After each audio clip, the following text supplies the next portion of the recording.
série em Jonas.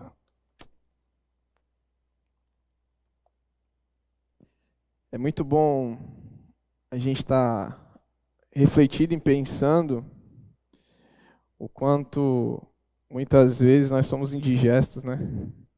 O profeta é indigesto. Eu fiquei com a frase do Fernando na cabeça do peixe. Vou tomar cuidado com o que eu engulo pela frente. Bem, meus irmãos, já partindo aqui para o nosso texto, se você quiser abrir aí comigo, Jonas capítulo 3, nós vamos ler do versículo 1 ao versículo 4. Jonas capítulo 3, nós vamos ler do verso 1 ao verso 4.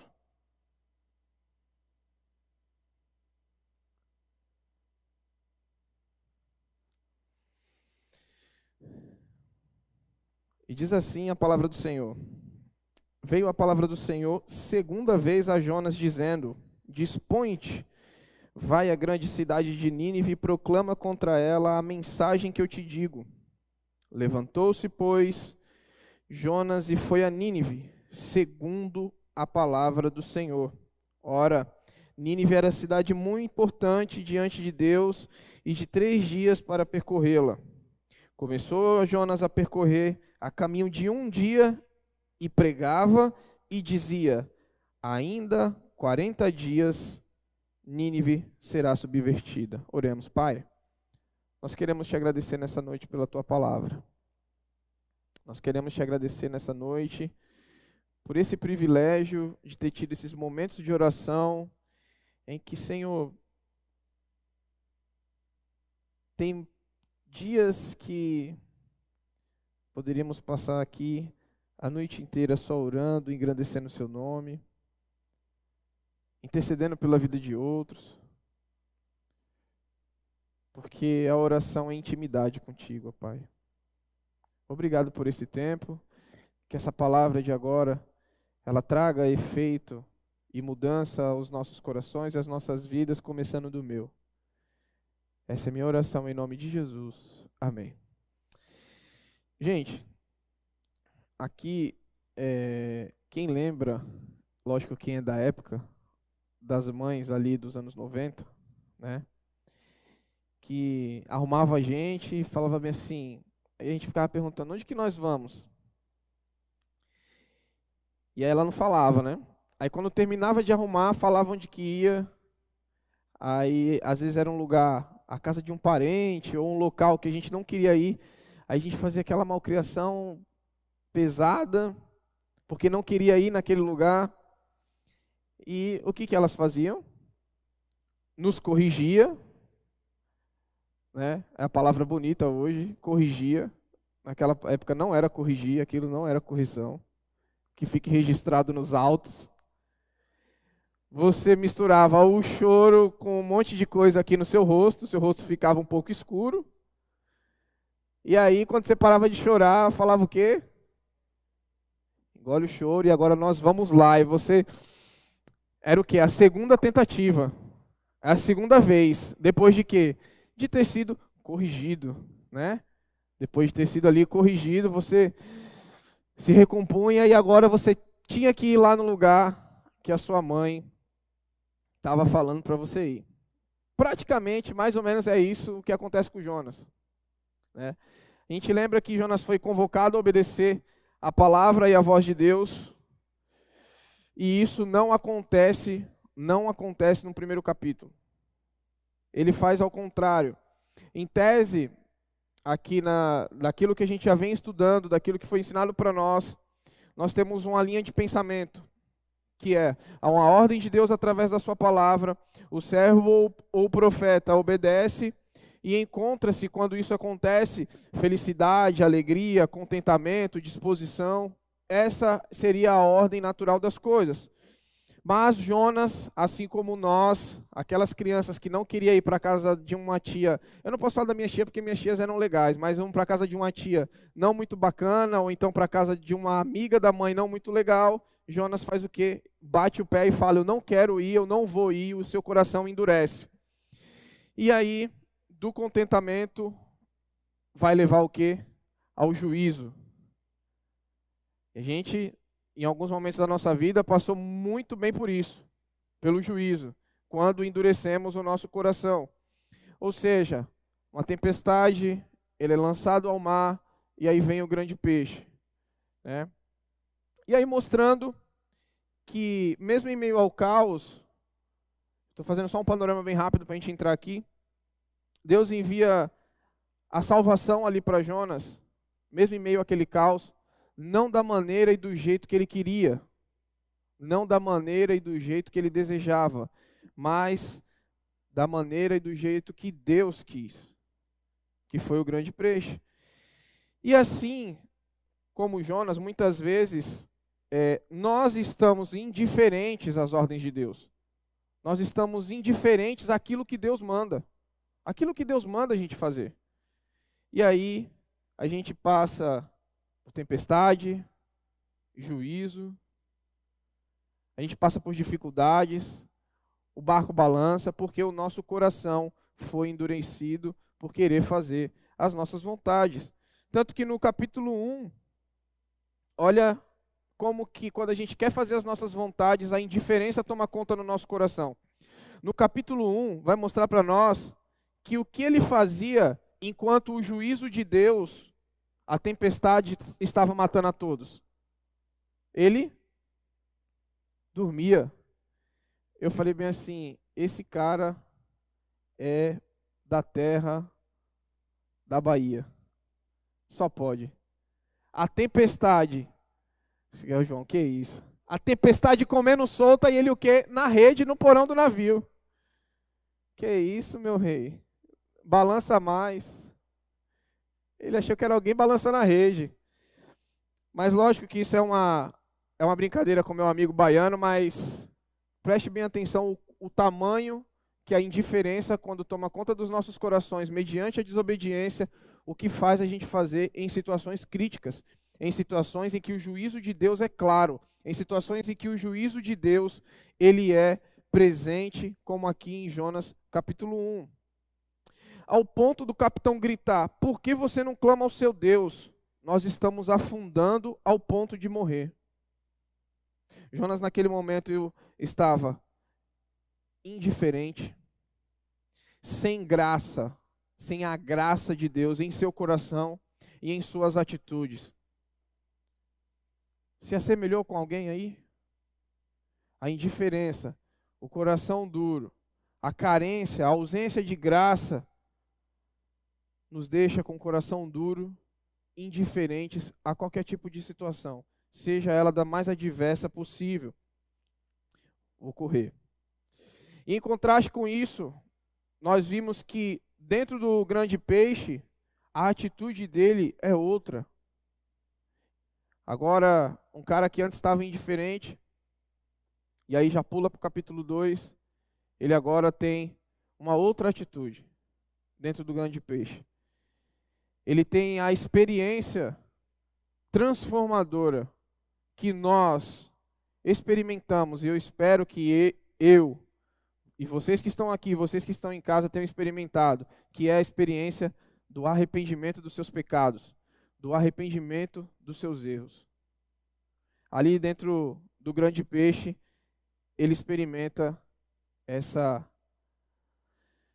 bênção, vamos dizer assim, que é o arrependimento. E a única coisa que livra eu, você e Jonas do juízo de Deus, que interrompe a lógica do juízo, é o arrependimento. Quando somos falhos, quando desobedecemos a Deus, quando endurecemos o nosso coração e vem o juízo de Deus na nossa vida, a única coisa que vai interromper essa lógica é o arrependimento. Foi assim com Jonas e é assim conosco. Quando nos arrependemos, nós provamos da graça de Deus. A gente prova da sua graciosa e maravilhosa graça. Como a gente canta. Maravilhosa graça. Teu infinito amor. Um amor que não falha, que tomou o nosso lugar, que levou a nossa cruz. Olha o que nós cantamos, olha o que sai da nossa boca, igual o pastor Wesley acabou de explicar sobre os olhos do coração, que é questão do entendimento, e muitas vezes nós não olhamos e conseguimos contemplar aquilo que nós cantamos.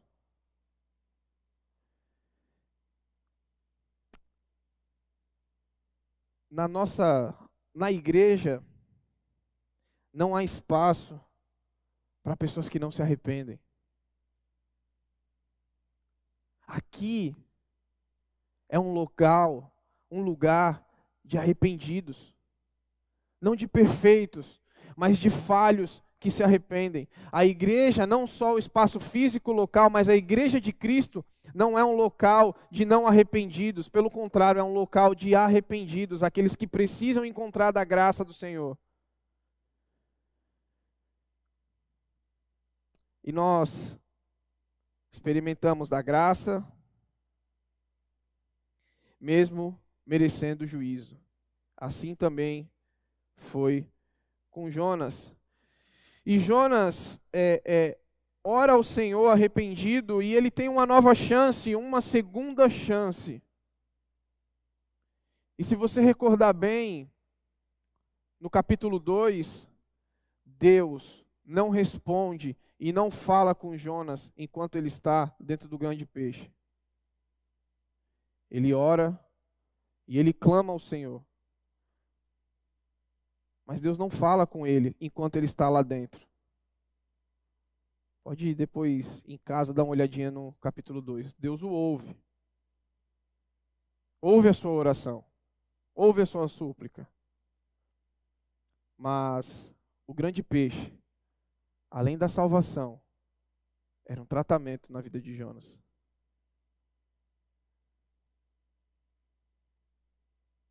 Poderia ter sido um outro barco, né? E aí, mano? Tá indo para Nínive? Aí joga o bote lá, a boia. Sobe, pega o barcão que estava indo para Nínive, ó, beleza. Só tomei uns caldos aqui, porque a tempestade ainda estava passando, mas de boa. Quando nos rebelamos contra Deus, quando a gente se rebela contra o Senhor, nós não temos o direito de escolher qual o modo qual nós vamos ser salvos, ou qual o modo que Ele vai enviar a salvação para nós. A galera que mexe aí com cozinha, eu não mexo nada com cozinha, só para deixar bem claro. Mas se você aí já teve a oportunidade de ver alguém fazendo isso, ou vai numa peixaria e ver a galera ali abrindo o peixe ao meio, né? Sai aquele monte de coisa ali, nada legal e nada bonita de se ver, né? Aquilo ali é a parte interna de um peixe. Imagina Jonas dentro de um peixe. É como a gente diz, é o que tem para hoje. A salvação dentro daquele peixe ali era só assim, é o que tem para hoje aí para você, amigão. E assim como nós, que muitas vezes temos o nosso coração endurecido, que muitas vezes queremos fazer as nossas vontades, queremos agir da forma como queremos e não da forma como Deus quer, que passamos por essa questão do juízo e daí quando vem o arrependimento nós pedimos para o Senhor, Senhor, me dá uma segunda chance. E essa segunda chance vem, né? E a gente viu que, como o Fernando falou na semana passada, eu acho que o peixe falou, tem alguma coisa aqui me fazendo mal. E ó, põe o profeta indigesto para fora. E ali era a segunda chance de Jonas. E após passar do capítulo 2, né, que Jonas é lançado para fora do grande peixe, começa aquilo que nós acabamos de ler agora no capítulo 3. Mas vale a gente destacar uma coisa. O arrependimento é sempre o recomeço de Deus na vida de um cristão. O arrependimento é sempre o recomeço de Deus na vida do cristão. E não seria diferente na vida de Jonas. E aí nós vemos que, igual ao versículo 1 do capítulo 1, quer dizer, esse versículo 1 é igual ao versículo 1 do capítulo 1, né? Todo começo e recomeço começa o quê? Mediante as ordens do Senhor, a palavra de Deus. Veio a palavra do Senhor segunda vez a Jonas dizendo, capítulo 1, versículo 1 também vai dizer, a palavra do Senhor veio a Jonas, filho de Amitai, e disse. Então, tudo começa pela palavra do Senhor. Não se altera, não se modifica o que o Senhor diz. Se olharmos, e vamos ver isso aqui mais para frente, a palavra do Senhor no capítulo 1 foi a mesma palavra do Senhor no capítulo 3. Desde Gênesis, na criação, desde o juízo no capítulo de Jonas e a salvação no grande peixe, a palavra do Senhor não se altera. Em momento algum, em circunstâncias alguma, independente da gente. E no recomeço, a ordem era a mesma. Se você olhar o versículo 2, vai dizer, dispõe-te e vai à grande cidade de Nínive e proclama contra ela a mesma mensagem que eu te digo. Capítulo 1, versículo 2 diz, dispõe-te, vai à grande cidade de Nínive e clama contra ela, porque a sua malícia subiu até mim. A sua malícia, a sua maldade, algumas versões. Pregar contra a maldade de Nínive, anunciar juízo, pois a sua maldade havia subido a Deus.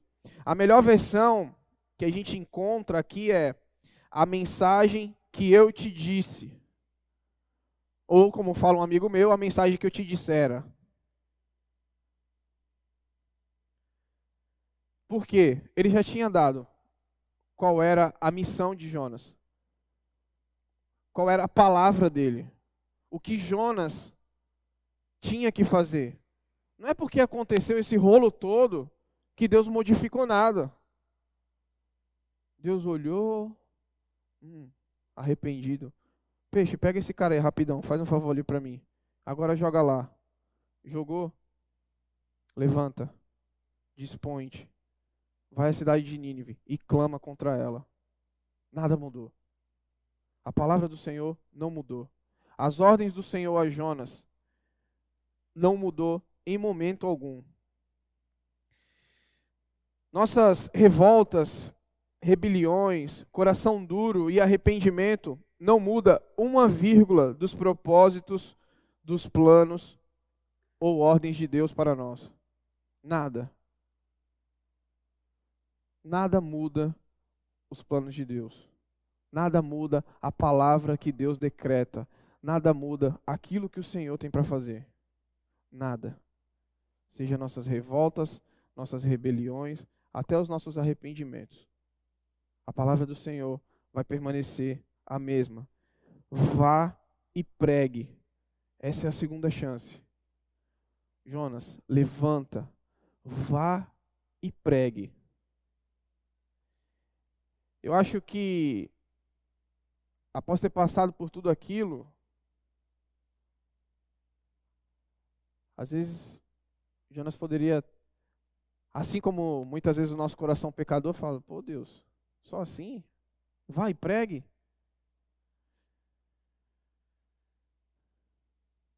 Deus não fez nada de errado. Não sei se você já teve o desprazer de se rebelar contra Deus e de se afastar da sua presença. Mas a partir do momento que a gente prova do arrependimento, que já é grande coisa que Deus dá para nós,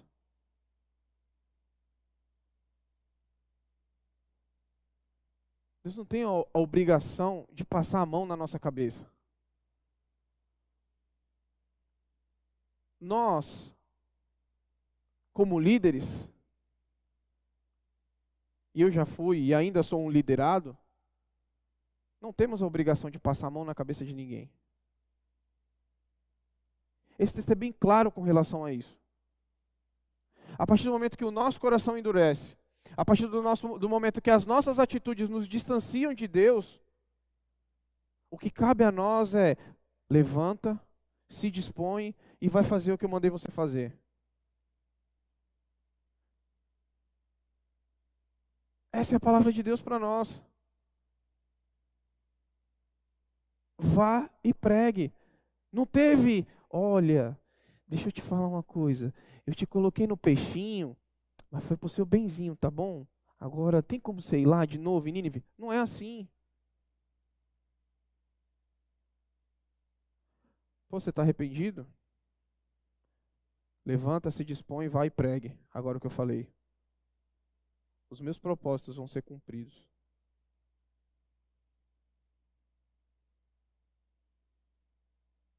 Deus ainda é muito gracioso e nos dá segunda chance. Sabe o que ele poderia ter feito? Ah, quer se matar? Quer desobedecer? Quer se matar? Morra afogado aí. Morra afogado, vou mandar peixe nenhum não. Você não queria se matar? E mesmo assim, Deus ainda estaria sendo justo se isso acontecesse com Jonas. Porque ele tinha dado uma ordem, ele tinha dado uma chance.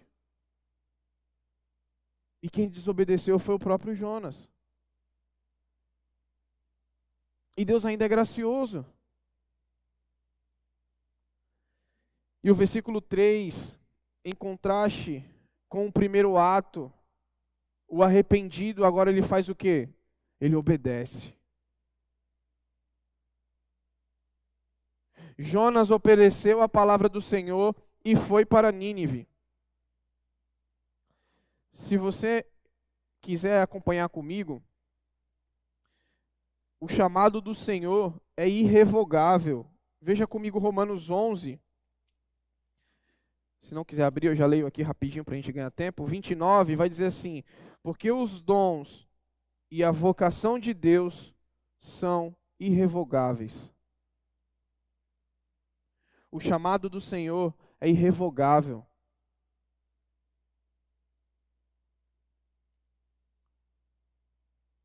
Não muda. Se Deus te chamou para algo, se Deus me chamou para algo, esse chamado, essa vocação é irrevogável. Ele não vai passar para outro. Nós temos que cumprir o chamado de Deus. Esse chamado é irrevogável. O chamado aqui era para Jonas. O chamado para os dias de hoje é para mim e é para você. É irrevogável. Nós temos missões, nós temos tarefas, nós temos algo que são colocados em nossas mãos e o que nós estamos fazendo?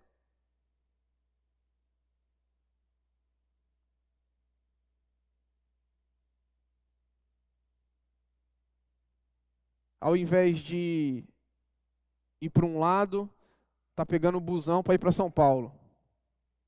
Aí capota o busão. Aí você fala: eita, o que aconteceu? Não fizeram a manutenção? Aí Deus: certeza que é a manutenção?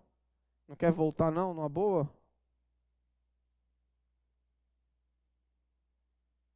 Nosso chamado, a nossa vocação, ela é irrevogável. Sabendo disso, Jonas responde ao comissionamento renovado e vai.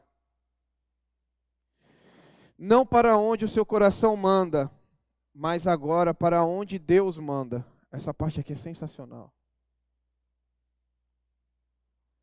O nosso coração, o meu e o seu, sempre, sempre vai nos mandar contrário à vontade de Deus. A gente sempre vê um meme, né, de brincadeira, né? Siga seu coração, o importante é ser feliz. Assinado quem? Todo mundo já viu esse meme. Assinado quem? Vocês estão com medo de falar o nome, né? Satanás. Tem outro, né? Se nada é proibido, nada é ruim, se te faz feliz. O nosso coração duro sempre vai nos levar, nos colocar num navio dentro de Tarsis, vai nos tornar indiferentes e vai fazer com que nós sejamos lançados dentro de uma tempestade.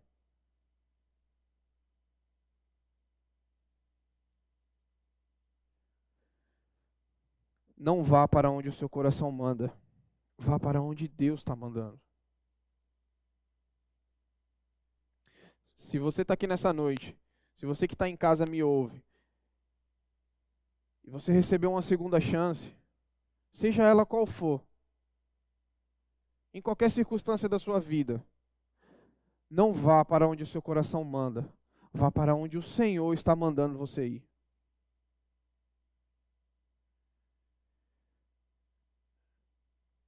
Jonas sabia onde a sua vontade própria, onde o seu coração o havia levado.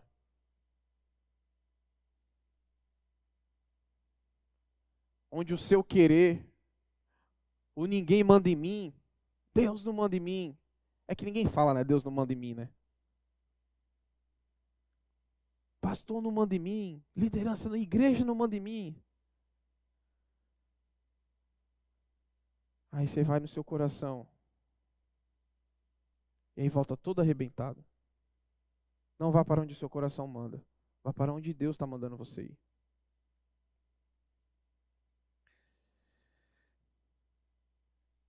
E arrependido agora ele se levanta e sai para obedecer a ordem inicial de Deus. Continuando, aqui vai dizer que Nínive era, né? Muitos sugerem que o pretérito do passado utilizado aqui, o era, dá indício de que a cidade não existia mais quando o autor escreveu, né? Devido ao fato dela ter sido destruída em 612 a.C. Por isso que o autor fala Nínive era. E fala que era uma grande cidade, ou uma cidade muito importante para Deus. Enfatiza não o seu tamanho, mas a sua importância. Nínive era importante para Deus. E a pregação de Jonas, quando fala do tamanho de Nínive, não fala só dele fazer uma volta pelos muros ao redor de Nínive, gritando. Ele tinha que passar pelos principais locais, pelos principais pontos da cidade para anunciar a mensagem de Deus. Era um trabalho, mas era um trabalho dado pelo próprio Deus.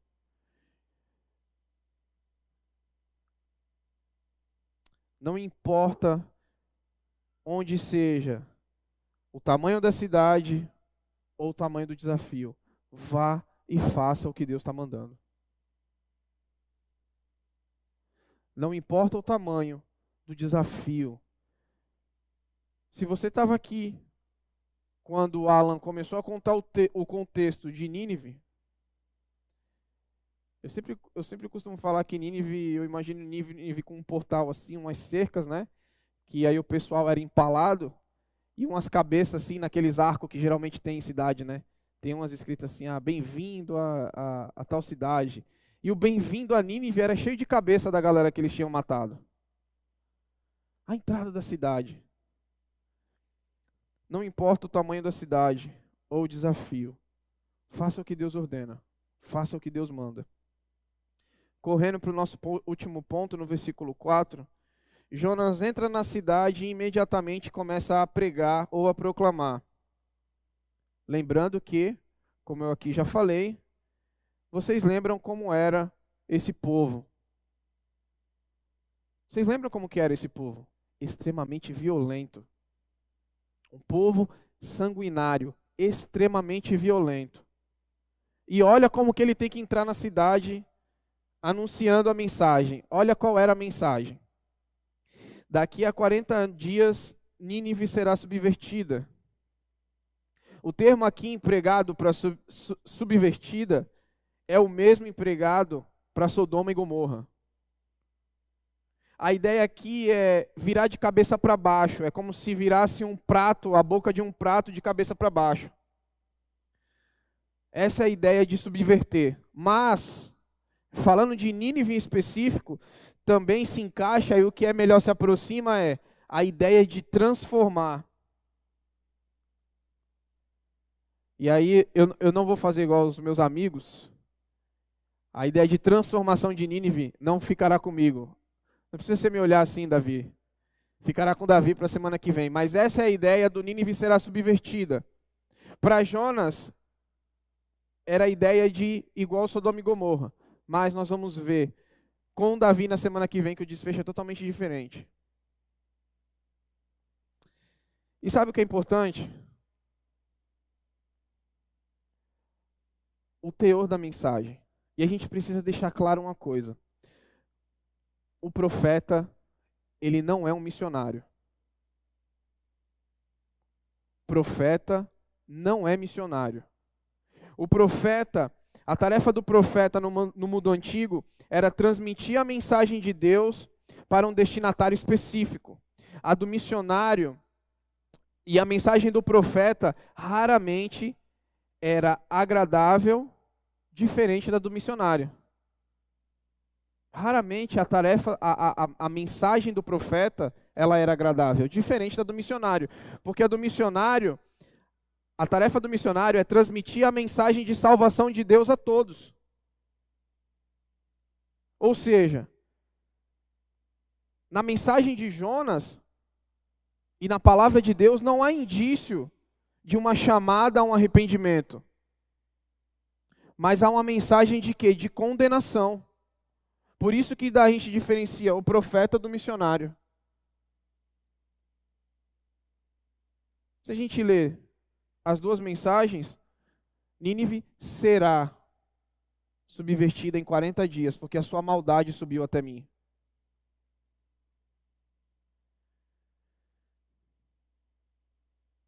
É uma mensagem de condenação. E assim como o capitão do navio, que após todo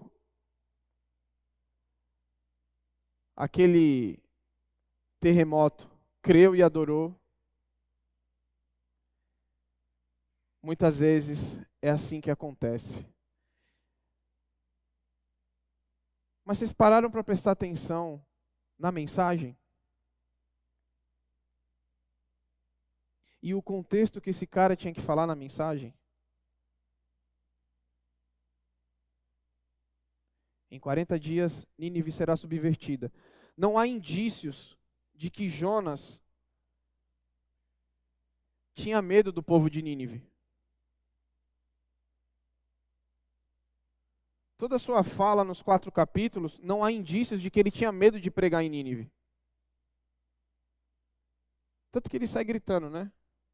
Em 40 dias, essa é a ideia. Nínive será subvertida. Vocês vão morrer. A gente caminha para a conclusão. Jonas, ao se arrepender, recebe uma segunda chance de Deus para pregar e falar aquilo que Deus tinha ordenado. Dessa vez ele não seguiu seu coração, mas sim a vontade de Deus. Ele se levanta e, como a gente diz hoje em dia, só vai. E ele foi. E pregou uma mensagem que não era doce, nem do seu coração, mas a qual Deus mandou ele pregar. E o que a gente aplica para nós nos dias de hoje? Um ponto é, quando nos arrependemos e estamos dispostos a fazer a vontade de Deus, isso implica em seguir as suas ordens e não o nosso coração. O levantar e ir sem questionar é nossa função. É minha e sua função. Levantar e ir sem questionar. Afinal, eu e você, nós não damos ordens para Deus.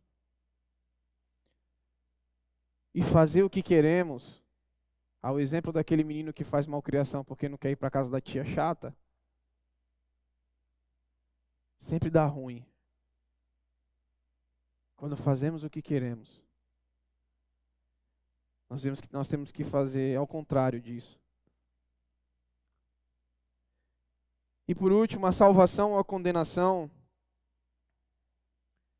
vem do Senhor. Acredito que muitas vezes, nas nossas vidas, com relação à pregação daquilo que nós temos que falar, e o pregar, você pode desconectar daqui da frente, de ser só nós pregando, de vocês pregando a outro, e uma pregação, não, como se eu posso falar assim, um sermão, mas a nossa vida.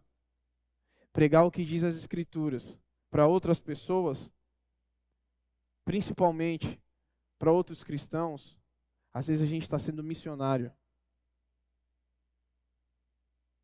No contexto que expliquei, ao invés de ser profeta.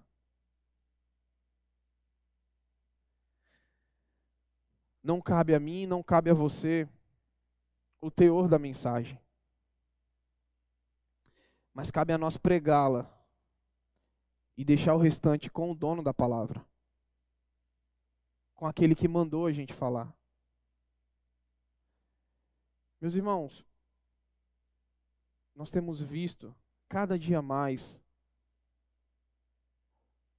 muitas coisas entrando ou tentando entrar nas nossas igrejas. Porque na hora que é para a gente pregar juízo, porque na hora que é para a gente pregar a confrontação que fala na palavra de Deus, a gente está falando Jesus te ama.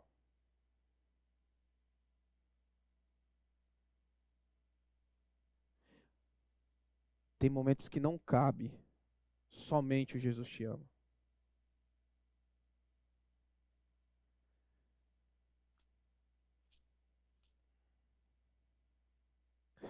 Muitos dos seus discípulos, tendo ouvido tais palavras, disseram: duro é este discurso, quem pode ouvir? Mas Jesus, sabendo por si mesmo que eles murmuravam a respeito de suas palavras, interpelou-os a isso. Isso vos escandaliza? Que será, pois, se vides o Filho do Homem subir para o lugar onde primeiro estava? O Espírito é o que vivifica, a carne para nada se aproveita. As palavras que eu vos tenho dito são Espírito e são vida. Contudo, há descrente entre vós, pois Jesus sabia desde o princípio quais eram os que não criam e quem o havia de trair. E prosseguiu: por causa disso é que vos tenho dito, ninguém poderá vir a mim senão pelo Pai. Se pelo Pai não lhe for concedido. À vista disso, muitos dos seus discípulos os abandonaram e já não andavam com ele. Então perguntou Jesus aos 12, porventura quereis também vós outros retirai-vos? Respondeu-lhe Simão Pedro, Senhor, para quem iremos? Tu tens as palavras de vida eterna, e nós temos crido e conhecido que tu és o Santo de Deus.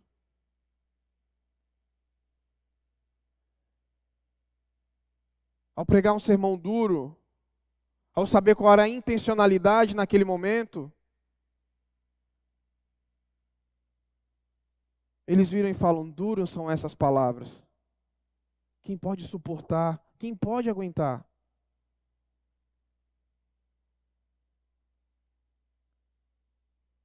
Jesus não mudou o discurso. Ele permaneceu e ainda perguntou, e vocês? Vocês não querem ir embora igual eles estão indo? Pode ir.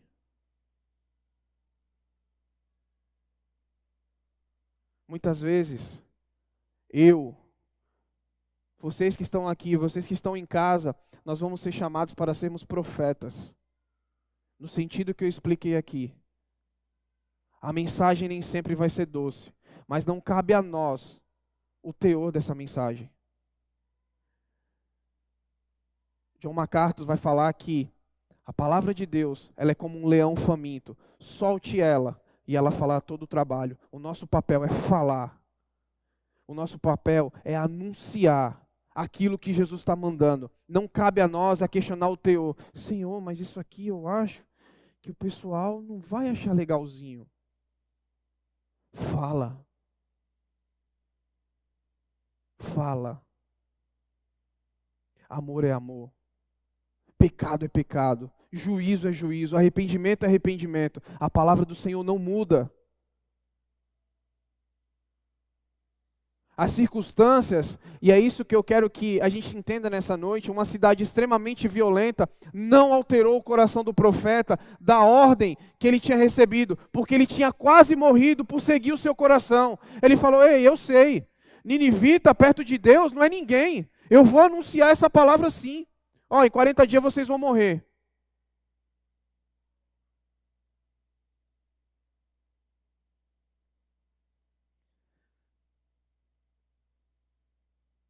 Não cabe a nós o teor da palavra. Não cabe a nós o teor da mensagem. Só cabe a nós pregá-la e obedecê-la. Vamos orar? Senhor, quantas vezes, Pai, eu fui covarde e não preguei o teor da mensagem que era para ser pregada. Quantas vezes eu fui covarde e não falei aquilo que a tua palavra diz que é certo.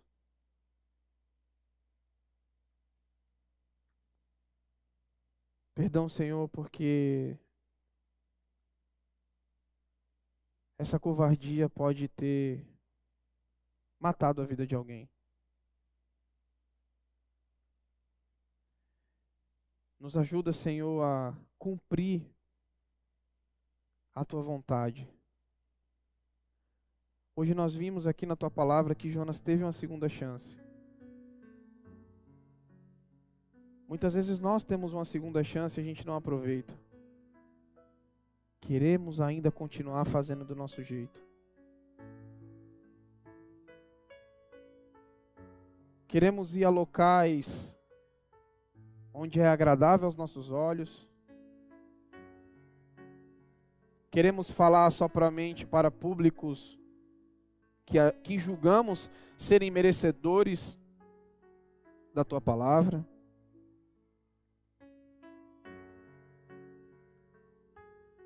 Mas, Senhor, nessa noite modifica o nosso coração, modifica o meu coração.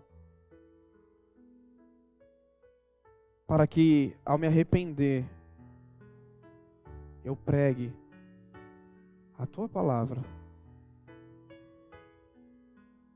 A mensagem que o Senhor deixou para eu pregar.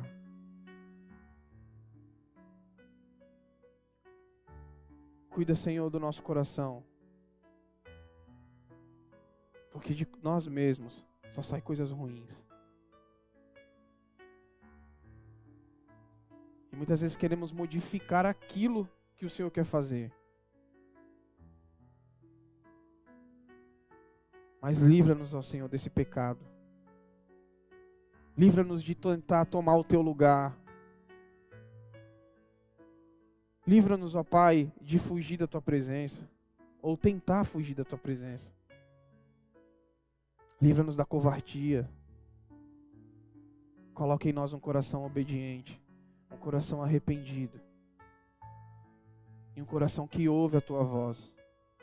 Que ouve os teus mandamentos. Que ouve o teu chamado e cumpre o teu chamado.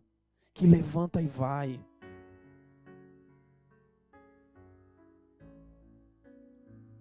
Ajuda-nos, Senhor. Me ajuda, Senhor.